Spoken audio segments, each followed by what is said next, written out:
皆さん、今回は古いレンズがあります。Canon FD 55mm f1.2 です。このレンズを見た時からすげえと思った。これから英語で話しましょうか。Don't worry, I won't be speaking Japanese for the rest of the video. That was only a test to see if the algorithm picks up on it. I just want to reach some Japanese people if possible as well. Anyhow, here it is in all its glory.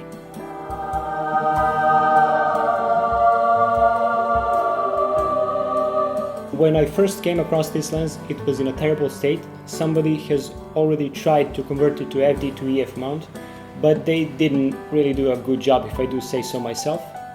Helicoid was stuck, that was pretty scary, and some parts were missing, the other parts were broken, but the big chunk of glass looking at me was so alluring I bought it anyways, and I decided to take a plunge. I can't really build any suspense because it's pretty obvious that I managed to fix it, but at least I can walk you through the whole process and show you a ton of B-roll footage, all shot at f1.2. So before I start ranting, I have timestamped the whole video, so you can easily skip the tech talk, 3D printing, 3D modeling, and go straight to the fun stuff, which is bokeh, goodness, and B-roll. As I've already mentioned, the most pressing problem with this lens was the stuck helicoid. I promptly opened the lens, got to the helicoid, and was relieved to see that there was no physical damage to it. It was simply improperly set up. I actually fixed it, even though there were no marked entry points, and it took me a couple of hours. Now it's working fully, completely, it hits infinity focus. But I was so focused on solving the problem that I didn't film any of it, and I do not want to disassemble the whole lens just to film proper B-roll, so you'll just have to trust me. After actually fixing the focus, cleaning the lens, cleaning the dust, I found out that there were even more parts missing, screws missing, one part was broken, and that meant that the EF conversion was the only option. To achieve this, I had to design an aperture control element. Before actually trying to print anything, I built a couple of prototypes by hand using a simple paper clipper and a pair of pliers. Using this, I could actually control the aperture even though it was loose and clunky. Next step was modeling a proper element for 3D printing. For parametric modeling with accurate measures, I used CAD Sketcher, a free Blender plugin. Simply by changing diameter, distance or height values, the whole model adapts and scales accordingly. To avoid measuring everything manually, I only took one measure, ring diameter. I also took a top-down picture of the lens, imported the picture into Blender, made a basic ring with corresponding measure, scaled the reference picture to that size, and it was all set. I started by making a rough sketch of the back of the lens. This was extremely important, so the model I was building would fit the lens without much fiddling. Prototyping the aperture control element was mostly improv, hence the plethora of different iterations. I experimented with a couple of radically different approaches to solve this problem, and in the end, I ended up with around 15 to 20 different variations.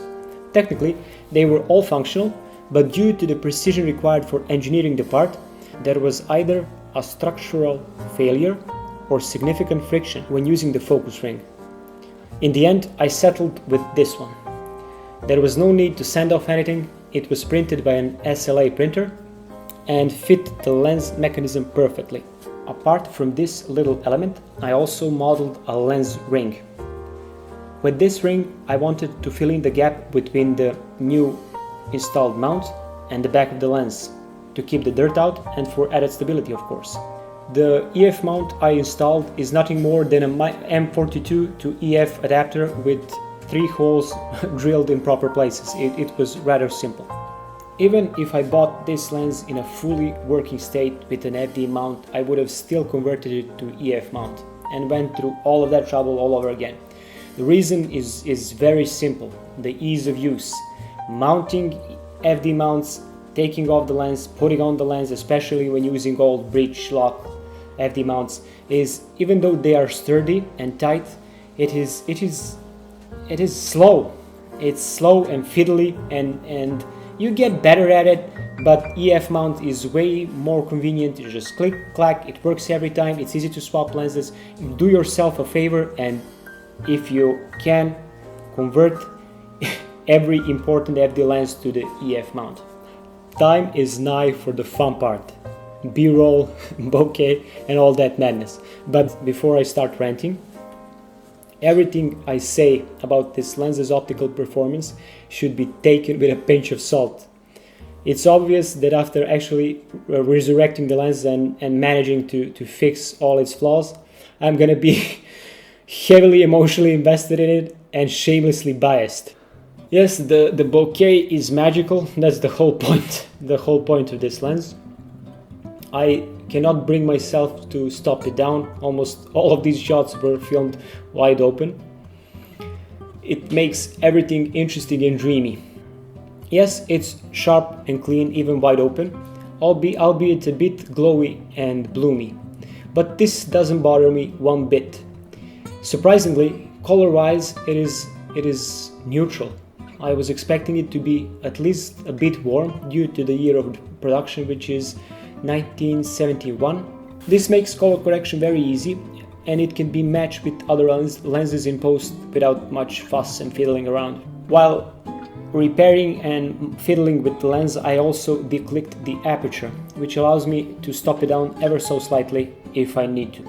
Focus ring is sufficiently smooth.